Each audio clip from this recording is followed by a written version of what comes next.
Bonjour les frères et sœurs, bienvenue sur Asubon 3, notre chaîne de témoignages puissants. Révélation sur ce que vous pouvez faire au ciel. Une personne va tout nous dire ici, nous devons l'écouter. C'est parti.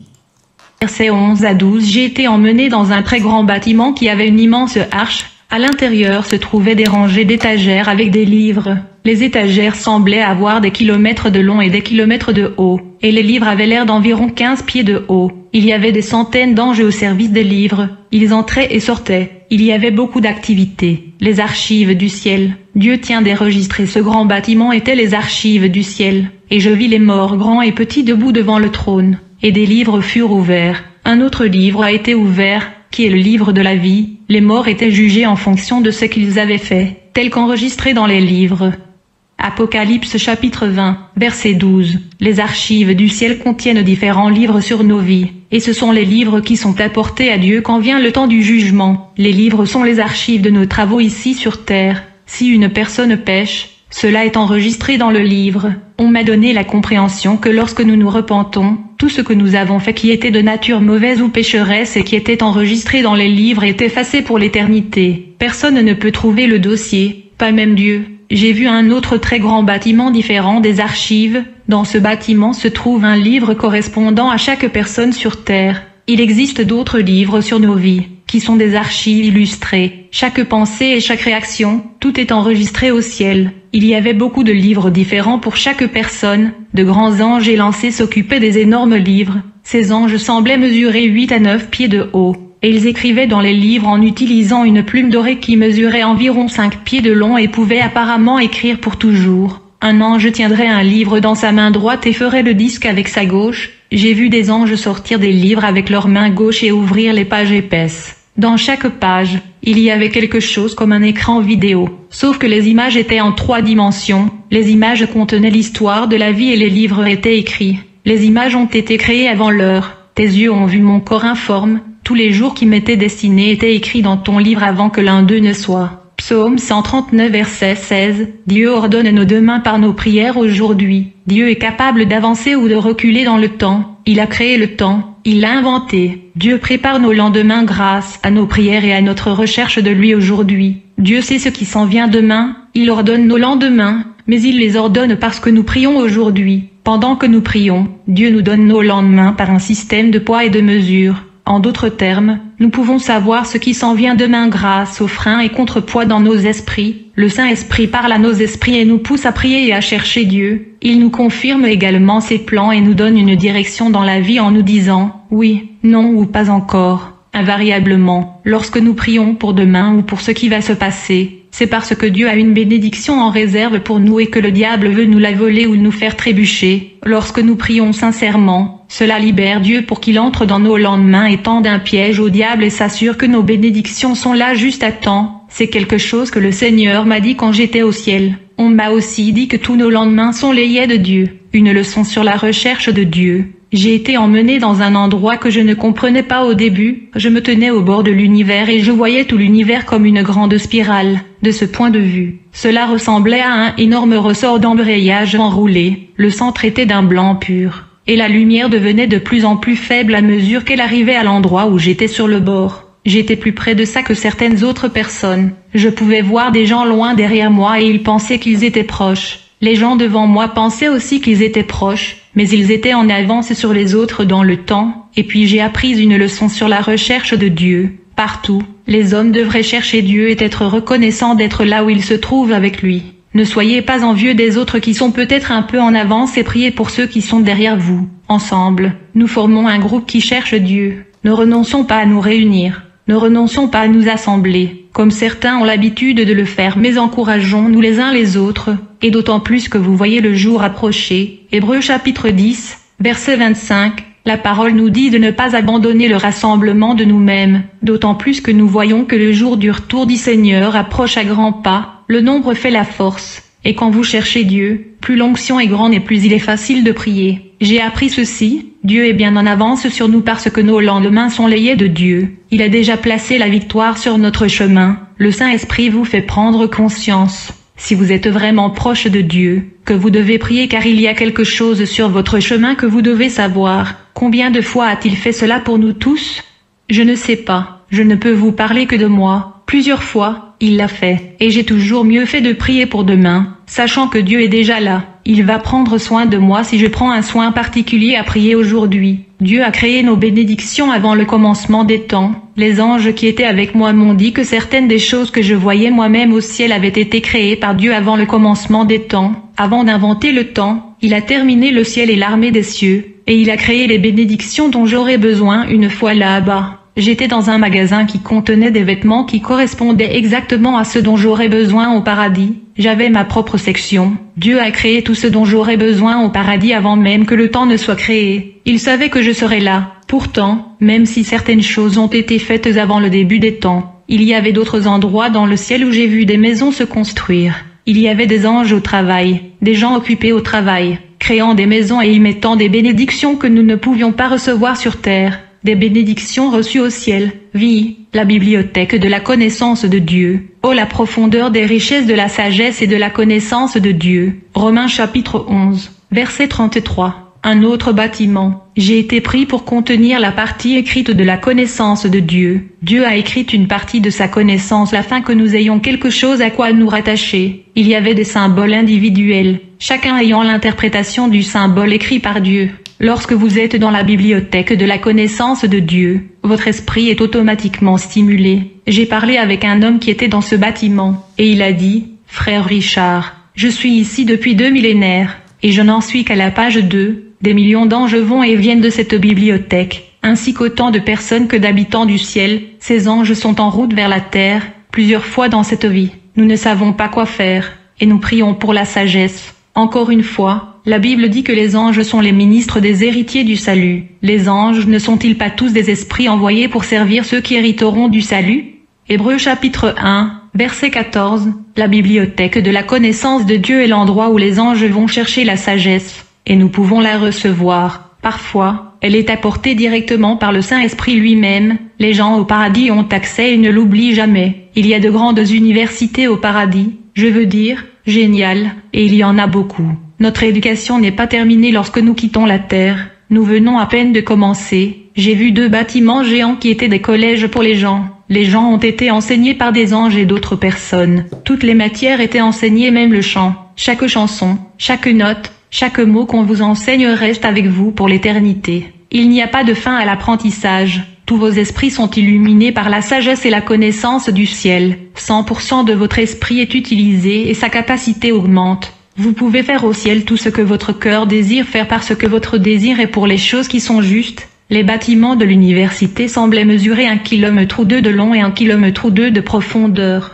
C'étaient de grands bâtiments capables de contenir des centaines et des centaines de milliers de personnes. Les salles de classe étaient d'immenses auditoriums. Je pouvais les voir à travers les fenêtres en passant. Les gens apprenaient et louaient Dieu à l'intérieur, et on m'a dit que tout ce que vous apprenez au paradis, vous ne l'oublierez jamais. Je me souviens d'être resté un instant dans la stupéfaction totale. Je pouvais entendre tout ce qui se disait. Les gens louaient Dieu et de nombreux secrets de Dieu étaient révélés. Mémoire. Que la grâce qui atteint de plus en plus de personnes fasse déborder l'action de grâce à la gloire de Dieu. Deuxième livre de Corinthiens chapitre 4, verset 15. Lors de ma visite, j'ai été emmené dans un bâtiment qui ressemblait à un énorme gâteau de mariage en couche. La couche inférieure, qui était grande et ronde, mesurait environ 15 pieds de haut. Il y avait une arche éclairée et au-dessus de l'arche se trouvait un nom. Je suis entré. À l'intérieur se trouvaient des murs sur lesquels des scènes de revival se jouaient encore et encore. C'étaient les réveils auxquels j'avais participé depuis mon enfance.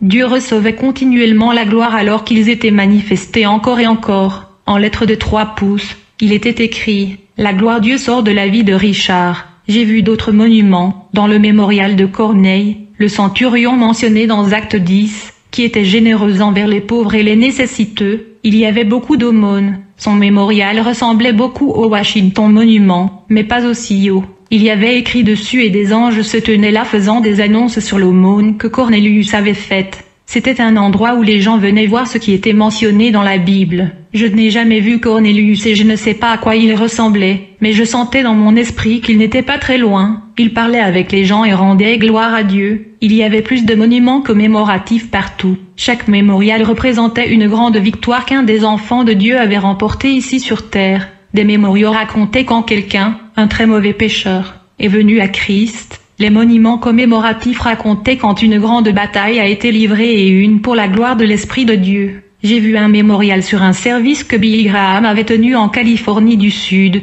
Il racontait la gloire que Dieu avait reçue là-bas, et le nombre des personnes qui avaient été sauvées et les paroles étaient scellées en Dieu pour toujours. J'ai vu d'autres monuments, c'était un endroit glorieux. J'ai vu le mémorial Smith Wigglesworth. Je n'ai pas pu parler avec lui parce qu'il était à distance. Mais il a regardé dans ma direction et a souri en agitant la main. Il était occupé à diriger les gens ici et là et à leur dire combien Dieu les aimait et ce qu'il avait en réserve pour eux au ciel. Smith Wigglesworth faisait au paradis ce qu'il avait fait sur terre, aider les gens, puisqu'il n'y a pas de malade au ciel pour qui prier. Il parlait avec tous les nouveaux arrivants qui avaient lu ses livres et l'avaient entendu parler et voulaient lui parler, mais il était très humble dans son travail d'aider les autres. Le plus grand d'entre vous sera votre serviteur. Matthieu chapitre 23, verset 11. Celui qui veut être le plus grand d'entre vous, qu'il soit le serviteur de tous. Reportez-vous à Matthieu chapitre 20, verset 27. C'est l'une des règles selon lesquelles le ciel est dirigé. Vous êtes le serviteur de tous, tu es le serviteur de tous et tu es un serviteur du Seigneur.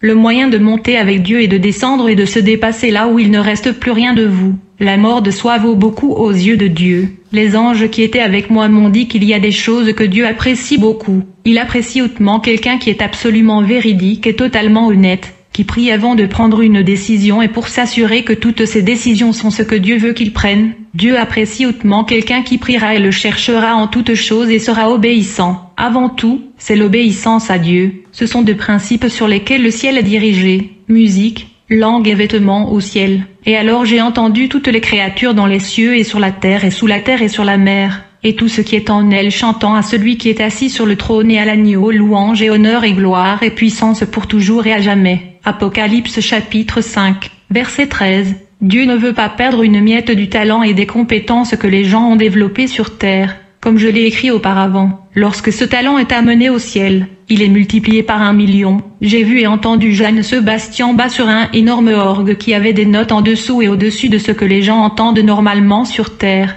Et j'ai tout entendu, pendant qu'il jouait. Les chœurs du ciel se sont unis dans la louange et l'adoration. Tout le monde s'est joint à la musique. J'ai remarqué autre chose au paradis. La musique était partout. Les gens dans les différents villages et villes louaient Dieu en chantant. Un village chantait une chanson. Un autre village chantait une chanson différente. Alors que je montais dans les airs, je pouvais entendre la musique des différents villages en même temps. Pourtant ils chantaient tous en concert. Plus je montais, plus j'entendais de villages. Pourtant, tout le monde semblait chanter la même chanson en parfaite harmonie. J'y ai pensé comme le chant du ciel. J'ai vu des chœurs de loin, puis je les ai vus de plus près. Je les avais entendus en arrière-plan. Et j'avais aussi vu de plus petits groupes chanter. Parfois, les chœurs étaient des groupes d'anges. Apparemment, une des chansons était spécialement pour moi. Pendant que j'y étais, je savais ce que c'était. Maintenant, je ne comprends pas la chanson ou sa signification, et je ne me souviens pas non plus de la mélodie ou des paroles. C'était à moi de le savoir seulement pendant que j'y étais. J'ai compris que les chants que les anges chantaient avaient quelque chose à voir avec le ministère et quelque chose à voir avec ce que Dieu disait aux gens dans le ciel. Les chansons que les gens chantaient étaient différentes.